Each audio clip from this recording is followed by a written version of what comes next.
We're going to take a look at some real-world models of sinusoidal functions. So the first one is a water wheel here, and as it rotates, it's rotating 6 revolutions per minute. 2 seconds after you start a stopwatch, point P here on the rim of the wheel is at its greatest height, which is 13 feet. That's 13 feet above the water. The center of the wheel is 6 feet above the surface. So it's got a radius of 7, so it sits, the bottom there sits 1 foot below the surface, so the center is 1 foot above, or 6 feet above the surface. First, we're going to sketch a graph as a sinusoidal function of t, which is time in seconds, after starting the stopwatch. So some important things from this paragraph: 6 revolutions per minute sounds important. 2 seconds after starting a stopwatch sounds important. When it's at its greatest height is important, and that height being 13 feet above the surface of the water, and the center being 6 feet above the surface is important. Okay? If the center is 6 feet above the surface, that means your sinusoidal axis is at 6.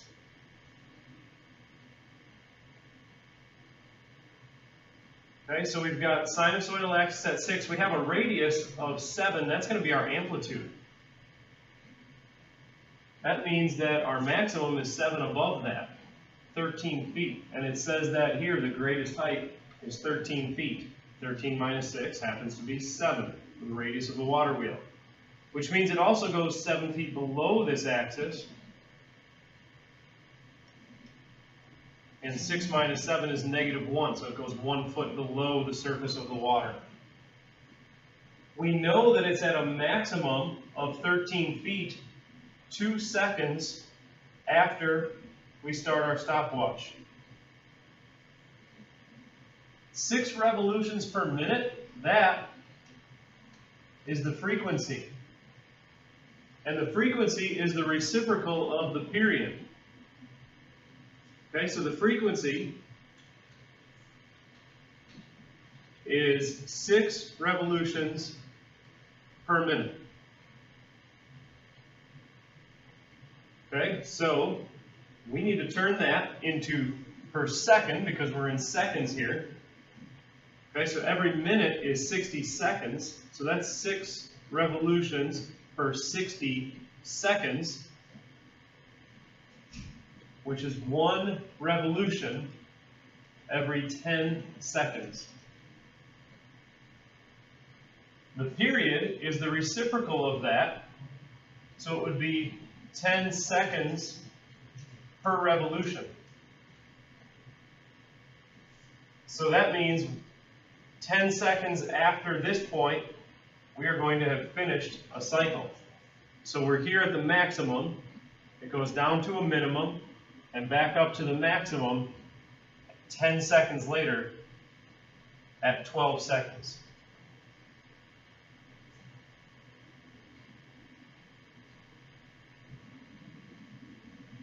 Assuming d is a sinusoidal function of t, write a particular equation and then confirm it by graphing.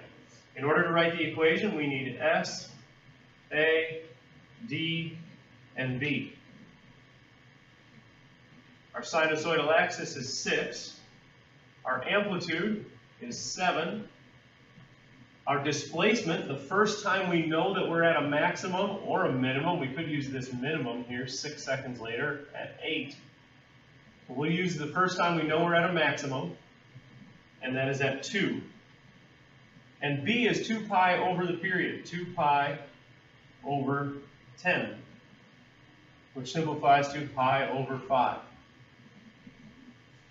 So our equation, d equals sinusoidal axis, and then we're starting at the top, that's cosine if we're at the top or the bottom, and since we're starting at a displacement of 2, the top means plus cosine. 7 is the amplitude, cosine, so plus 7 cosine. Then b, pi over 5, times our displacement is 2 to the right, which means minus 2, and for my variable here, I'm going to use this t for time.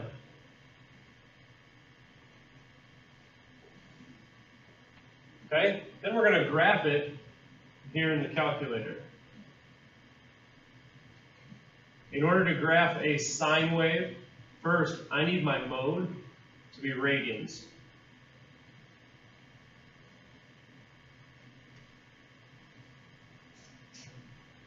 So 6 plus 7 cosine, and it opens up parentheses for me, pi over 5. And then I'm going to open up another set of parentheses for t minus 2, and I'm just going to put an x. And I'm going to close both sets of parentheses. And I'm going to go to my window. I don't need anything left of 0 seconds, so for my x minimum, I'll put 0. My x maximum that goes up to 13, I'll go a little bit above that, so I'll go to 15. Scale of 1. My y minimum, it only goes down to -1. I'll go a little bit below that, -3. And I misspoke here for the x maximum. I went with the y maximum. For x maximum, I go up to 12. My 15 is still okay. I guess it goes a little past that 12. My y maximum, it goes up to 13, so I'm going to go a little past that, up to 15. And graph.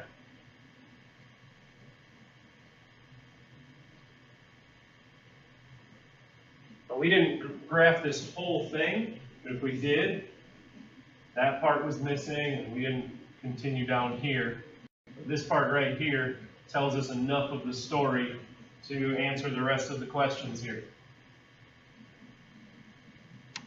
How high above or below the water surface will point P be at time equals 17.5 seconds? And at that time, will it be going up or down? So all I need to do is trace 17.5 seconds. Now that actually tells me I'm going to have to probably increase my window a little bit because I've got an error. So we'll go back to the graph. And actually we'll go back to the window. And our x max, we need to go past that 17.5 seconds, so we'll go to 18 seconds. And then we'll trace 17.5.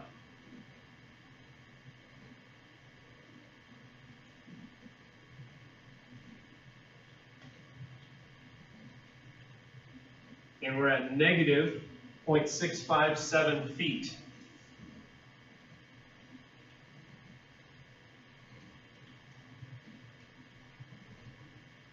And then is it going up or down? It's past this minimum here, so it looks like it's on its way up.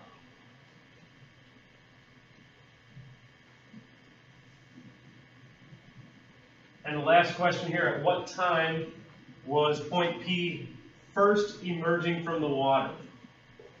Okay, so on our graph, the first time it emerged from the water was right there.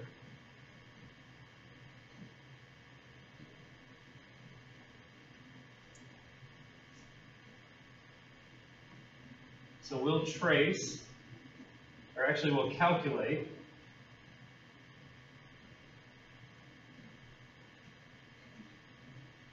We're going to calculate a 0, so when it's crossing the x-axis.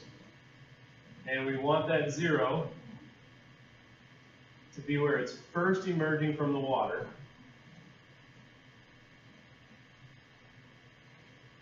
So left boundary there, right boundary there. And we're at 7.86 seconds. So we're first emerging from the water at 7.86 seconds, which actually highlights a mistake that I made up here.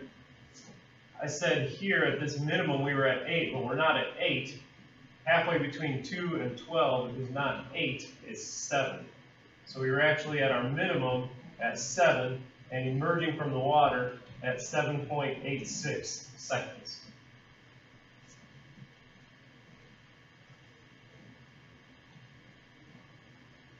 A fox population problem. Naturalists find that the population of some kinds of predatory animals vary periodically with time.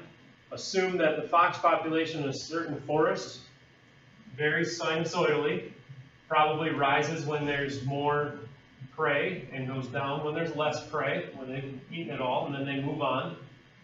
Records started being kept at a time of 0 years. So whenever they started keeping records, we're calling that 0 years. A minimum number of foxes at 200, so that's my minimum, appeared when time was 2.9 years.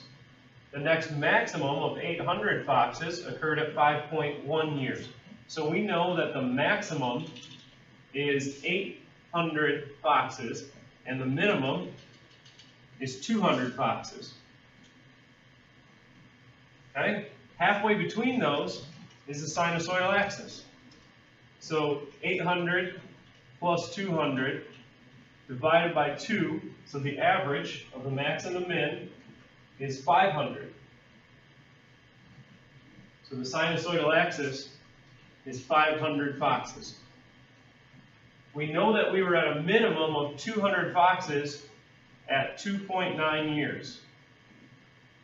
And we were at a maximum of 800 foxes at 5.1 years. So a little portion of the graph would look like that. That's all we're really going to need in order to get all the information we're going to need from this graph. Okay, so an equation, S, A, D, and B. The sinusoidal axis is 500. The amplitude, it goes 300 above and 300 below the sinusoidal axis. The displacement, the first minimum we know is 2.9. We could use that and we're going to have negative cosine, or we could use 5.1 and have positive cosine. B is 2 pi over the period. Now this right here represents a half of a cycle. Okay, so this right here is a half a cycle, which makes this really half of a period. We have to figure out what it takes to get there to make a whole period. Okay, so 5.1 minus 2.9 will give us that half period, and that is 2.2. If you double that, you're going to get 4.4.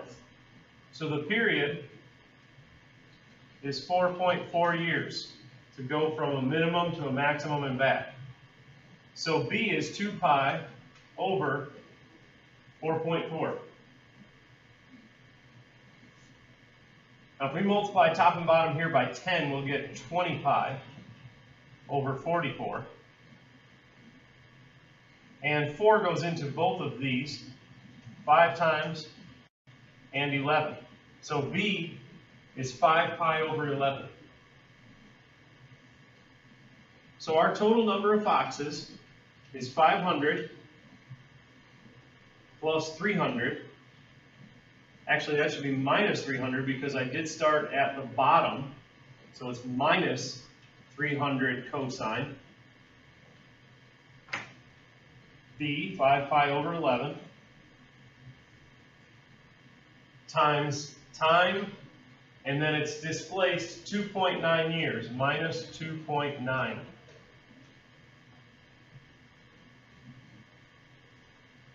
So I'm going to clear out my equation and put in 500 minus 300 cosine.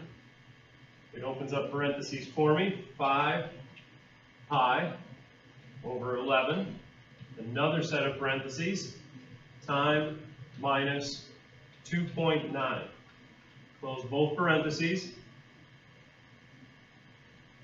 And for my window, for x's, I could go from 0 to say 7 years. Well, this one's 10 at least, so I'm going to go 0 to 10 years.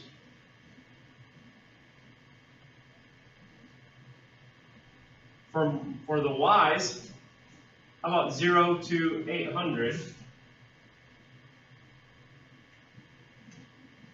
But that's a big range, so let's count by 20s. So a scale of 20 and graph.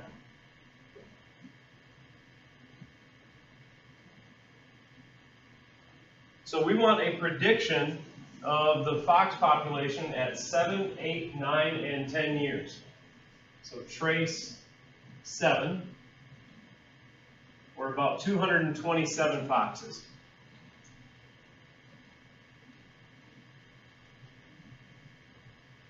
8 years, 337.8, so about 338 foxes. 9 years, about 727 foxes. And 10 years, about 727 foxes.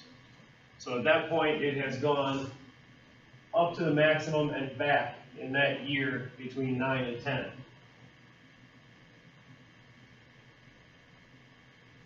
Foxes are endangered when their population is below 300. Between what two non-negative values of t were they endangered? So we want to know when the foxes were below 300. So if we trace, and we'll go back toward the beginning.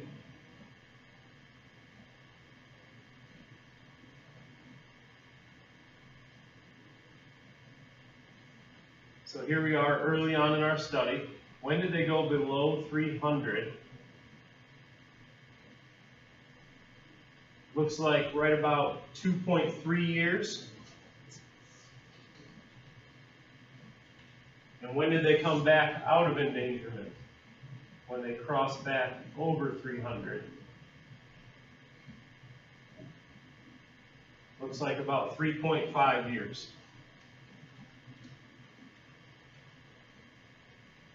And on this graph, we're going to see another place where they were endangered, another time. Looks like 6.8 years. And then they came back out of endangerment. About 7.97, right about 8 years.